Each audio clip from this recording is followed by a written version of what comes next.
Hello everyone, I am Rashmitha, Assistant Professor from the Department of Commerce, Kristu Jayanti University. This presentation provides a technical analysis of Section 54B of the Income Tax Act for the assessment year 25-26.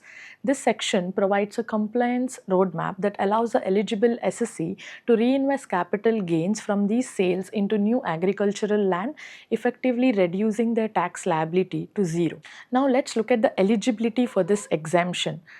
This provision is exclusive to individuals and Hindu undivided families, that is the HUFs. The exemption applies strictly to the transfer of urban agricultural land. A vital prerequisite is the historical usage of the land. It must have been used for agricultural purpose for a minimum of 2 years immediately preceding the date of transfer. The usage can be by the assessee, their parents, or in the case of HUF, any of its members. Now let's understand the investment timeline. Timing is the most critical factor in Section 54B compliance. To qualify, the new agricultural land must be purchased within 2 years from the date of original transfer. Unlike other sections such as Section 54 for residential houses, Section 54B offers no option to purchase the new asset before the date of transfer. The reinvestment must be strictly prospective. No action or purchase taken prior to the sale will qualify for this exemption. Now, let's see the asset selection and flexibility. While the law is strict on timing, it offers significant flexibility in asset selection. The statute requires the new asset to be agricultural land, but it does not restrict the location. You may reinvest in either a rural or an urban area. A major advantage of Section 54B is that it does not carry the 10 crore investment cap found in Section 54 and 54F. This allows for unlimited reinvestment potential relative to the size of capital gain. In many cases, the 2-year reinvestment window crosses into a new tax filing year. If the new land is not purchased before the due date for filing income tax return, you risk losing the exemption. The unutilized amount must be deposited in the capital gain account scheme, in short CGAS, before filing the returns.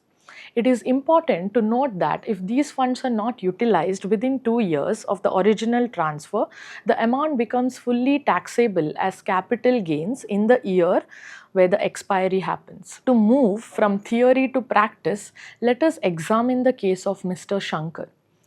He held urban agricultural land in Kanpur, which he sold on 10th of June 2024.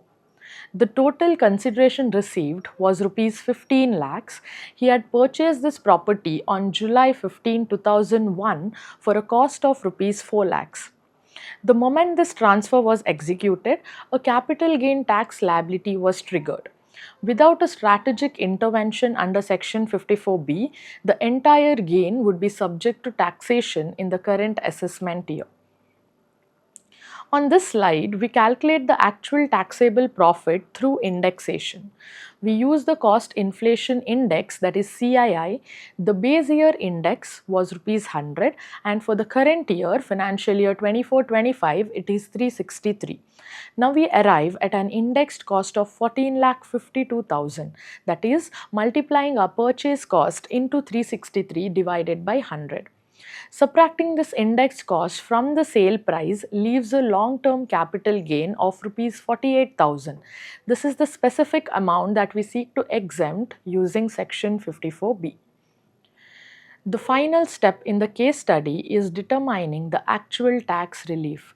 The law states that exemption is the lower of two figures, the total capital gains amount or the total amount reinvested in the new land. In Mr. Shankar's case, his gain was rupees 48,000, but he made a new investment of rupees 6 lakhs.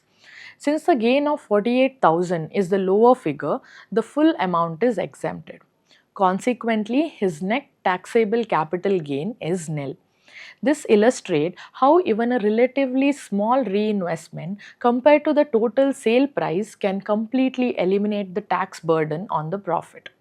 If we assume that the capital gain was rupees 7 lakhs, then the exemption would be limited to 6 lakhs. Moving on, the exemption is conditional on a long-term retention. The new agricultural land must not be transferred within 3 years of its acquisition. If the lock-in is breached, the original exemption is revoked retrospectively, to be noted that it's not applicable in case of rural agricultural land.